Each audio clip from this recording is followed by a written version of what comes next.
Hyatt hotels are well known for being that little bit fancy and so beautiful that your eyes will go wide and you'll be left speechless. And the Park Hyatt Jakarta is exactly that.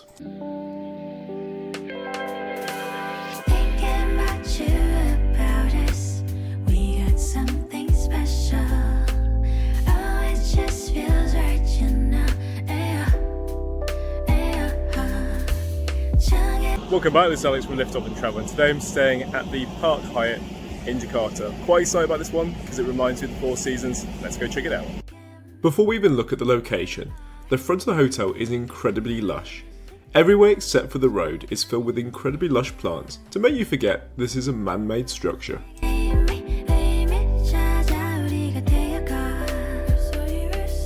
The Park Hyatt is 16 minutes by Uber to BNI City Station, which has a direct and modern link to the airport.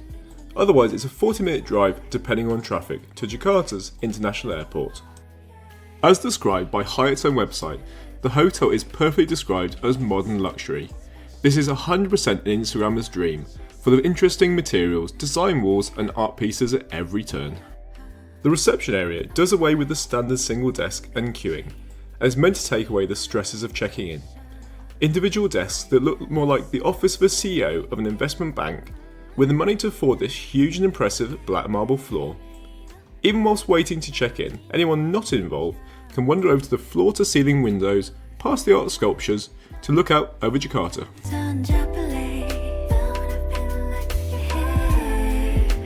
The architect has done an excellent job to not make the design and darkness of the marble make you feel intimidated, but instead it gives a wow factor that makes you rejoice for making the booking over the many other 5-star hotels in Jakarta. We previously stayed at the beginning of our trip at Raffles, which is just further south, and this makes it into our top 10 hotels around the world, including the Park Hyatt. They should be competitors, but because of the design, they're likely to attract a different client. The lobby also features a library, which is just a casual area to work, lounge with a friend, or meet a client. It must have cost a fortune to have a marble table that's over 10 meters long, but sometimes design has no price, especially when I'm not paying the bill. Around the corner is a more intimate area for couples or individuals to sit, which leads to the Park Hyatt coffee shop. Unsurprisingly, it has some of the most delicious cakes I've ever laid my eyes on. If you meander back towards the lifts, through the library and past the corridor, you suddenly come into an open space with a curved black marble staircase that disappears downwards to where I can't remember, but that's probably because this is such a focal point on this floor, cameras at the ready. The lobby can be found on the 24th floor, with offices below this. I've been allocated a room on the 31st floor. This may be the cheapest room the hotel offers, but it is no way basic. And it still brings back incredible memories, of very fond memories, and to be honest, I miss staying here. On the back of the door is a very cute leather do not disturb door hanger, and turning around leads your eyes down this very dark corridor with a very bright floor-to-ceiling light of the bedroom. The layout of the room is very clever, using the space closest to the centre of the building for less important areas, such as the dressing room and the bathrooms. In fact, there are technically 3 bathrooms in total. Down on the right is the guest bathroom, with a wall-to-ceiling mirror, which helps the room feel larger than it is, and a decorative hanging light hovering over the bright white sink and gold fixtures, and a wonderful Japanese toilet complete with warm seat and squirt function. Bathroom number 2 replaces the posh Japanese toilet with a long square and comfortably sloped bathtub, with controls on the side built into the stone surround. Just in case you enjoy it too much, the Hyatt provides a little battery-powered clock to remind you how long you've been soaking in the tub. Opposite is bathroom number 3, which again has a sink. That's 3 so far, but you've probably guessed it, has a floor-to-ceiling glass door that hides a very spacious shower room. Hyatt provides shampoo, conditioner and body wash from Pharmacopoeia, which can be bought online for £25.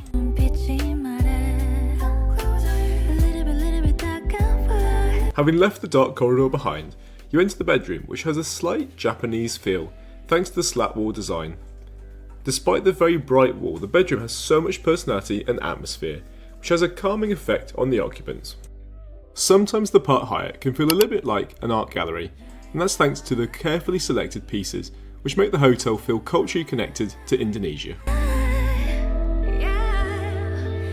In terms of drinks, there are 4 environmentally conscious refillable water bottles, and a hearty choice of teas and coffees.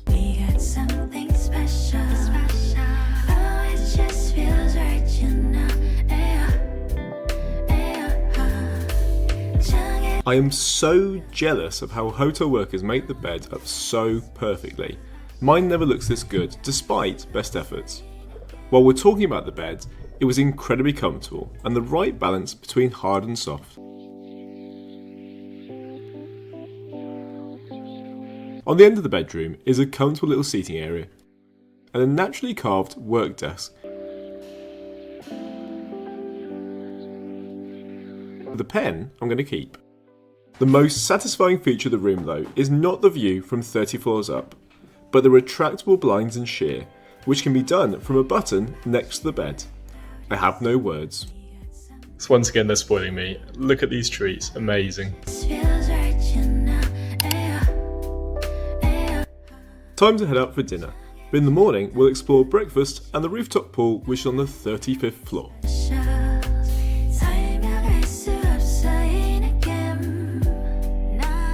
Now I wouldn't normally, but I'm getting really good vibes from the hotel and it sort of gives an echo of the Four Seasons, which was amazing in Kuala Lumpur. If you get a chance, please go see it. So as a result, I paid for breakfast. Let's go check it out. At a cost of £20, I have high hopes for breakfast. Even if it's not good, I've discovered what was at the bottom of that curved marble black staircase. If the breakfast was rubbish, you wouldn't even notice because the views are so distracting. Luckily, the breakfast was so good, with a wide selection of both local cuisines and Western options. Someone behind the scenes really did sit down and say, what do people love to eat? And then decide to go a step further and say, and how can we present it in a way that says wow before you've even had a chance to try it. After walking what felt like an endless food offering, I settled on a local rice dish and dragon fruit, before having an English breakfast tea served in this wonderful teapot. My mind then decided to find something more hearty, before ending with a green tea donut. My mouth is even salivating at the thought of it now. To get those steps in and work off the breakfast, it's up to the 35th floor to see the spa and the swimming pool. The facilities on this level are incredible and absolutely mind-blowing. It's truly an experience. I was even willingly shown round and you could tell that the hotel worker was proud to show it off. If you were disappointed at the length of the pool, this isn't it. This is the thermal bath to simply lounge around and stare at the view.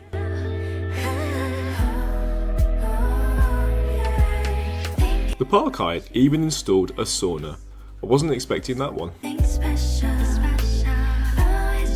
If you unfortunately found yourself in Jakarta on a wet day, fear not because the pool isn't open to the elements, and there's plenty of seating surrounding the swimming pool. Otherwise, take a stroll to the left into what is a rooftop garden, which also features a bar. It's also the perfect place for today's conclusion. How did I find the Park Hyatt Jakarta? This is a hotel that delivers so much in terms of the design, the people, the food. Everything was amazing, and I'm also impressed to see a swimming pool, a spa. I mean, that was a beautiful area and so quiet, although it is 8:39 in the morning, so you did kind of expect that. I didn't have any negatives about the hotel, but I was so impressed with everything. Even the people that work here are so friendly and so humble, and I highly recommend staying here. So Park Hyatt, big thumbs up.